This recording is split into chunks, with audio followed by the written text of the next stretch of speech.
नमस्कार दोस्तों। स्वागत है आपका अपने YouTube चैनल पारुल त्यागी पर। तो दोस्तों, आप सभी को सावन के महीने की हार्दिक शुभकामनाएं। दोस्तों, सावन के महीने में जितना महत्व सोमवार का है, उतना महत्व किसी और चीज़ का नहीं है। इस माह में जहाँ हर सोमवार भोलेनाथ की पूजा की जाती है, वहीं पूरे सावन भी हमको व्रत रखना चाहिए, कथा पढ़नी अथवा सुननी चाहिए और पूजा भी करनी चाहिए। मान्यता है, यदि किसी के वैवाहिक जीवन में कोई समस्या हो, विवाह में कोई अड़चन हो या फिर संतान सुख प्राप्त नहीं हो रहा हो, तो उसे सावन सोमवार का व्रत अवश्य ही रखना चाहिए और पूजा अर्चना बड़े ध्यान से करनी चाहिए। महिलाएं पूजा में इस व्रत की कथा का पाठ अवश्य करें, या तो पढ़ें अथवा सुनें। तो आइए सुनते हैं सावन मास में सुनी जाने वाली भोलेनाथ की कथा। तो उससे पहले बोलिए भगवान भोलेनाथ की जय हो। सावन मास सोमवार की कथा के अनुसार अमरपुर नगर में एक धनी व्यापारी रहता था। दूर दूर तक उसका व्यापार फैला हुआ था। नगर में उस व्यापारी का सभी लोग मान सम्मान करते थे। इतना सब कुछ होने पर भी वह व्यापारी अंतर्मन से बहुत दुखी था, क्योंकि उस व्यापारी के कोई संतान नहीं थी। दिन रात उसे बस एक ही चिंता सताती रहती थी कि उसकी मृत्यु के बाद उसके इतने बड़े व्यापार और धन संपत्ति को कौन संभालेगा। पुत्र पाने की इच्छा से वह व्यापारी प्रति सोमवार भगवान भोलेनाथ का व्रत और पूजन किया करता था। शाम काल को व्यापारी शिव मंदिर में जाकर भगवान भोले के सामने घी का दीपक जलाया करता था। उस व्यापारी की भक्ति को देखकर एक दिन माता पार्वती ने भगवान भोलेनाथ से कहा कि हे प्राणनाथ, यह व्यापारी आपका सच्चा भक्त है। कितने दिनों से यह सोमवार का व्रत और पूजा नियमित करता है। हे भगवान, आप इस व्यापारी की मनोकामना अवश्य पूर्ण कीजिए। भगवान भोलेनाथ ने मुस्कुराते हुए कहा कि हे पार्वती, इस संसार में सबको उसके कर्मों के अनुसार फल की प्राप्ति होती है। प्राणी जैसा कर्म करते हैं, उन्हें वैसा ही फल प्राप्त होता है। लेकिन इतना सुनने के बाद भी पार्वती माता नहीं मानी। उन्होंने भोलेनाथ से आग्रह करते हुए कहा, नहीं प्राणनाथ, आपको इस व्यापारी की इच्छा पूरी करनी पड़ेगी। यह आपका अनन्य भक्त है। हर सोमवार आपका विधिवत व्रत रखता है। पूजा अर्चना के बाद आपको भोग लगाकर एक समय भोजन ग्रहण करता है। आपको इसे पुत्र प्राप्ति का वरदान देना ही होगा। माता पार्वती का इतना आग्रह सुनकर भगवान भोलेनाथ ने कहा कि तुम्हारे आग्रह पर मैं इस व्यापारी को पुत्र प्राप्ति का वरदान देता हूँ, लेकिन इसका पुत्र 16 वर्ष से अधिक जीवित नहीं रहेगा।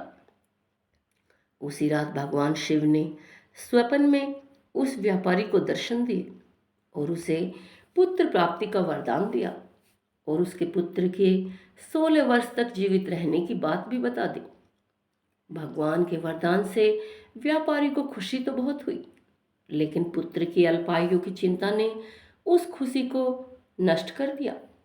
व्यापारी पहले की तरह सोमवार का विधिवत व्रत करता रहा। कुछ महीने पश्चात उसके घर अति सुंदर पुत्र उत्पन्न हुआ। पुत्र जन्म से व्यापारी के घर में खुशियां भर गईं। बहुत धूमधाम से पुत्र जन्म का समारोह मनाया गया। व्यापारी को पुत्र जन्म की अधिक खुशी नहीं हुई, क्योंकि उसे पुत्र की अल्पायु के रहस्य का पता था। यह रहस्य घर में किसी और को मालूम नहीं था। विद्वान ब्राह्मणों ने उसके बेटे का नाम अमर रखा। जब अमर 12 वर्ष का हुआ तो शिक्षा के लिए उसे वाराणसी भेजने का निश्चय हुआ। व्यापारी ने अमर के मामा को बुलाया और कहा कि अमर को शिक्षा प्राप्त करने के लिए वाराणसी छोड़ाओ। अमर अपने मामा के साथ शिक्षा प्राप्त करने के लिए चल दिया। रास्ते में जहाँ भी अमर और उसके मामा रात्रि में विश्राम के लिए ठहरते, वहीं यज्ञ करते और ब्राह्मण को भोजन कराते। लंबी यात्रा के बाद अमर और उसके मामा एक नगर में पहुंचे। उस नगर के राजा की कन्या का विवाह की खुशी से पूरे नगर को सजाया गया था। निश्चित समय पर बारात भी आ गई, लेकिन दूल्हे का पिता अपने बेटे की एक आंख से काने होने के कारण बहुत दुखी था। उसे इस बात का डर सता रहा था कि राजा को इस बात का पता चलने पर कहीं वह विवाह से इनकार न कर दे। इससे तो उसकी बड़ी बदनामी होगी। दूल्हे के पिता ने उस समय अमर को देखा तो उसके मस्तिष्क में एक विचार आया। उसने सोचा, क्यों ना इस लड़के को दूल्हा बनाकर राजकुमारी से विवाह करा दूं। विवाह के बाद इसको धन देकर विदा कर दूंगा और राजकुमारी को अपने नगर में ले जाऊंगा। दूल्हे के पिता ने इसी संबंध में अमर और उसके मामा से बात की। मामा ने धन के लालच में दूल्हे के पिता की बात को स्वीकार कर लिया। अमर को दूल्हे के वस्त्र पहनाकर राजकुमारी चंद्रिका से विवाह करा दिया गया। राजा ने बहुत सा धन देकर राजकुमारी को विदा किया। अमर जब लौट रहा था तो सच नहीं छिपा सका। उसने राजकुमारी की ओढ़नी पर लिख दिया कि हे राजकुमारी चंद्रिका, तुम्हारा विवाह तो मेरे साथ हुआ था। मैं तो वाराणसी में शिक्षा प्राप्त करने जा रहा हूँ। अब तुम जिस नवयुवक की पत्नी बनकर जा रही हो वह काना है। जब राजकुमारिनी ने अपनी ओढ़नी पर लिखा हुआ पढ़ा तो उसके काने लड़के के साथ जाने से इनकार कर दिया। राजा ने सब बातें जानकर राजकुमारी को महल में ही रख लिया। उधर अमर अपने मामा के साथ वाराणसी पहुंच गया। अमर ने गुरुकुल में पढ़ना शुरू कर दिया। जब अमर की आयु 16 वर्ष पूरी हुई तो उसके मामा ने एक यज्ञ किया। यज्ञ की समाप्ति पर ब्राह्मणों को भोजन कराया और खूब अन्न, धन, वस्त्र दान किए। रात को अमर अपने शयन कक्ष में सो गया। भगवान भोलेनाथ के वरदान के अनुसार शयन अवस्था में ही अमर के प्राण पखेरु उड़ गए। अब सूर्योदय होने पर मामा अमर को मृत देखकर रोने पीटने लगा। आसपास के लोग भी इकट्ठे होकर दुख प्रकट करने लगे। मामा के रोने विलाप करने के स्वर समीप से गुजरते हुए भगवान भोलेनाथ और माता पार्वती ने भी सुने। पार्वती जी ने भगवान से कहा कि हे प्राणनाथ, मुझसे इसके रोने के स्वर सहन नहीं हो रहे हैं। आप इस व्यक्ति के कष्ट अवश्य दूर कीजिए। तब भगवान शिव ने पार्वती के साथ अदृश्य रूप में समीप जाकर अमर को देखा तो पार्वती से बोले, हे पार्वती, यह तो उसी व्यापारी का पुत्र है। मैंने इसे 16 वर्ष की आयु का वरदान दिया था। अब तो इसकी आयु पूरी हो गई है। पार्वती जी ने फिर भगवान शिव से निवेदन किया कि हे प्राणनाथ, आप इस लड़के को जीवित कर दीजिए, नहीं तो इसके माता पिता पुत्र की मृत्यु के कारण रो रो कर अपने प्राणों का त्याग कर देंगे। इस लड़के के पिता तो आपके परम भक्त हैं। वर्षों से सोमवार का व्रत करते हुए आपको भोग लगा रहे हैं।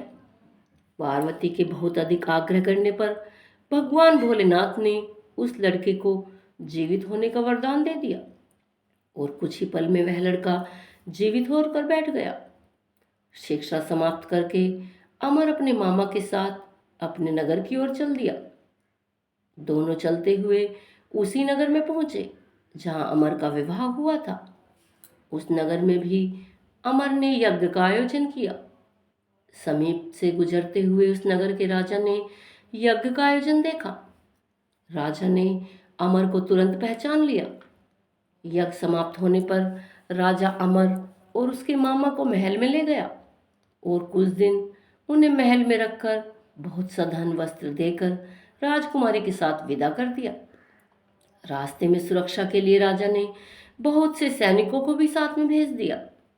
मामा ने नगर में पहुंचते ही एक दूत को घर भेजकर अपने आगमन की सूचना भेजी। अपने बेटे के जीवित वापस लौटने की सूचना से व्यापारी बहुत प्रसन्न हुआ। व्यापारी ने अपनी पत्नी के साथ स्वयं को एक कोठड़े में बंद कर दे रखा था। भूखे प्यासे रहकर व्यापारी और उसकी पत्नी भगवान भोलेनाथ का भजन कर रहे थे और अपने बेटे की प्रतीक्षा भी कर रहे थे। उन्होंने प्रतिज्ञा कर रखी थी कि यदि उन्हें अपने बेटे की मृत्यु का समाचार मिला तो दोनों अपने प्राण त्याग देंगे। व्यापारी अपनी पत्नी और मित्रों के साथ नगर के द्वार पर पहुंचा। अपने बेटे के विवाह का समाचार सुनकर पुत्र वधू राजकुमारी चंद्रिका को देखकर उसकी खुशी का ठिकाना न रहा। उसी रात भगवान शिव ने व्यापारी के स्वप्न में आकर कहा कि हे श्रेष्ठ, मैंने तेरे सोमवार के व्रत करने और व्रत कथा सुनने से प्रसन्न होकर तेरे पुत्र को लंबी आयु प्रदान की है।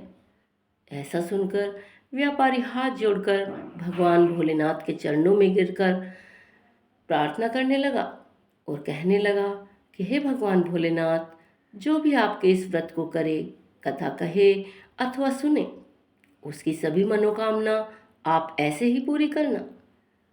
सोमवार का व्रत करने से व्यापारी के घर में खुशियां लौट आईं। शास्त्रों में लिखा है कि जो स्त्री पुरुष सोमवार का विधिवत व्रत करते और व्रत कथा सुनते हैं, उनकी सभी मनोकामनाएं पूर्ण होती हैं। तो बोलिए भगवान भोलेनाथ की जय हो।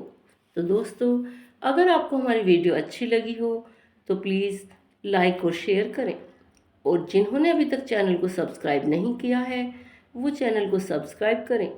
और हाँ दोस्तों, ऐसी ही कथाएं सुनने के लिए हमारे चैनल पर बने रहें। धन्यवाद।